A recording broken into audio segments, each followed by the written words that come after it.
Good morning students. आज हम शुरू कर रहे हैं नया लेसन 24 पहाड़ों की सैर। अर्थात जो पर्वतीय क्षेत्र होते हैं वो किस तरीके से होते हैं, वहाँ पर मकान कैसे बनाए जाते हैं, किस तरीके से वो दर्शनीय होते हैं, इन सब के बारे में आज हम पढ़ेंगे। बच्चों, आपने आसपास अथवा किसी फिल्म या चित्र में पहाड़ों को देखा होगा। संसार की सबसे ऊंची जो पर्वत चोटी है उसका नाम है माउंट एवरेस्ट। ये हमारे धरातल से 8,848 मीटर ऊंची है और ये नेपाल और तिब्बत की सीमा पर स्थित है। सर जॉर्ज एवरेस्ट ने पाया कि ये दुनिया की सबसे ऊंची चोटी है और उन्हीं के नाम पर इस चोटी का नाम माउंट एवरेस्ट रखा गया। ये देखिए, ये पहाड़ी क्षेत्र है किस तरीके से होता है। और जो हमने देखा भी कि जो माउंट एवरेस्ट है वो संसार का सबसे ऊंचा पर्वत क्षेत्र है। पहाड़ों पर चढ़ना अत्यंत मुश्किल व जोखिम भरा होता है।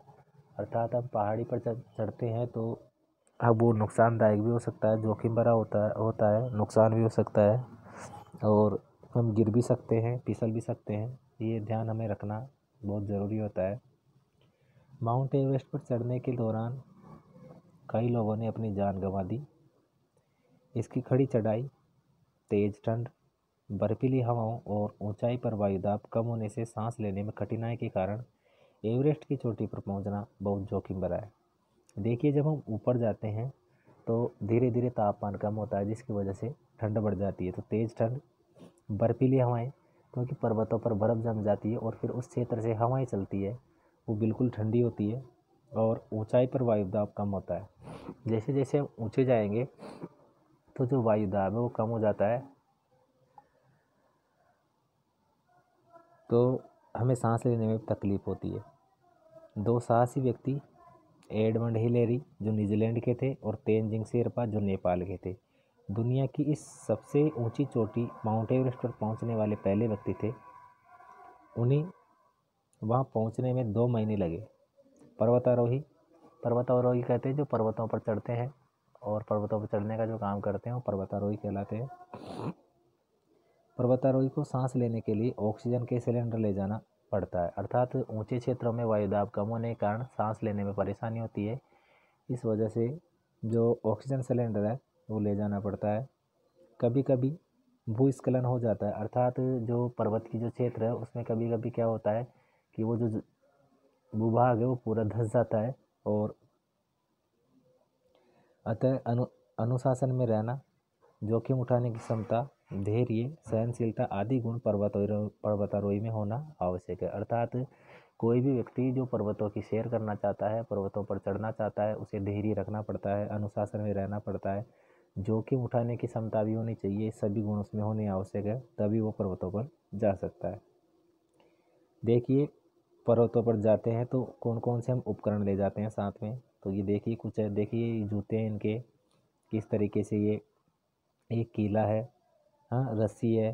तो ये जब पहाड़ पर चढ़ते हैं तो ये हमारे काम में आता है।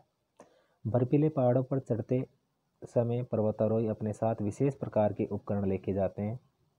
तो अब ये विशेष प्रकार के उपकरण कौन कौन से हैं, तो जिनकी सहायता से बर्फीले पहाड़ों पर चढ़ने में कठिनाई कम होती है। इनके जूतों में लगे नुकीले कीले बर्फ़ पर फिसलने से इनका बचाव करते हैं। अर्थात बर्फ़ पर क्या होती है, फिसलन होती है और उस फिसलन से बचने के लिए ये जो कीले होती है, ये नुकीले कीले काम में आते हैं। ये जूते, इनके जूतों में लगे होते हैं ये कीले, तो फिसलने से ये बचाते हैं। पहाड़ों पर चढ़ने वाली साहसी महिलाओं की कहानी। कुछ महिलाएं हैं जो पहाड़ों पर चढ़ी है, इनका साहस है। तो पहला हम देखेंगे प्रेमलता अग्रवाल को। ये देखिए, प्रेमलता अग्रवाल जो पर्वतारोही है। पर्वतारोही प्रेमलता अग्रवाल का जन्म जुगत तलाई, जमशेदपुर, झारखंड में हुआ था। उन्होंने 48 साल की उम्र में माउंट एवरेस्ट के शिखर को छूने का गौरव हासिल किया। वहीं 50 वर्ष की उम्र में उत्तरी कोरिया के अलास्का के माउंट मैकिनले की फतह करने में उन्होंने नई उपलब्धियां हासिल की। अर्थात ये माउंट एवरेस्ट पर भी चढ़ी है और जो उत्तरी अमेरिका में माउंट मैकिनले जिसका वर्तमान में नाम है माउंट देनाली, ठीक है। तो वहाँ पर भी चढ़ने के लिए गई थी और वहाँ पर ये सफल हुई। इस पर्वत पर चढ़ने वाली वे पहली भारतीय महिला हैं। उन्होंने 35 वर्ष की उम्र में पहली बार पर्वतारोहण से नाता जोड़ा, अर्थात पहली बार वो 35 साल की उम्र में ये कार्य उन्होंने शुरू किया। बचेंद्री पाल के मार्गदर्शन व प्रोत्साहन से ये नेपाल की एशियन ट्रैकिंग कंपनी की देखरेख में शुरू हुए एशियन एवरेस्ट अभियान की अंतर्राष्ट्रीय दल की हिस्सा बनी। अर्थात जो नेपाल की जो एशियन ट्रैकिंग कंपनी है उनकी देखरेख में इस कंपनी के ज़रिए ये गई और जो बचेंद्री पाल थी उन्होंने इनका मार्गदर्शन किया, इनका निर्देशन किया और प्रोत्साहन दिया और उसके माध्यम से ये एवरेस्ट अभियान की अंतर्राष्ट्रीय दल की हिस्सा बनी। जो एवरेस्ट फतह करने वाला जो दल था, जो अभियान था, उसकी ये हिस्सा रही और एक तरीके से जो एवरेस्ट है उस पर पहुंचने का इन्होंने कार्य किया है। तो जो पहली महिला थी प्रेमलता अग्रवाल, उनके बारे में हमने पढ़ा है कि किस तरीके से वो जो एवरेस्ट है उस पर जाने के लिए इन्होंने सफल प्रयास किए। इसके बाद में हम जो नेक्स्ट जो महिला है जो एवरेस्ट पर जाने का कार्य किया है, संतोष यादव, उनको हम पढ़ेंगे कल की क्लास में। ठीक है।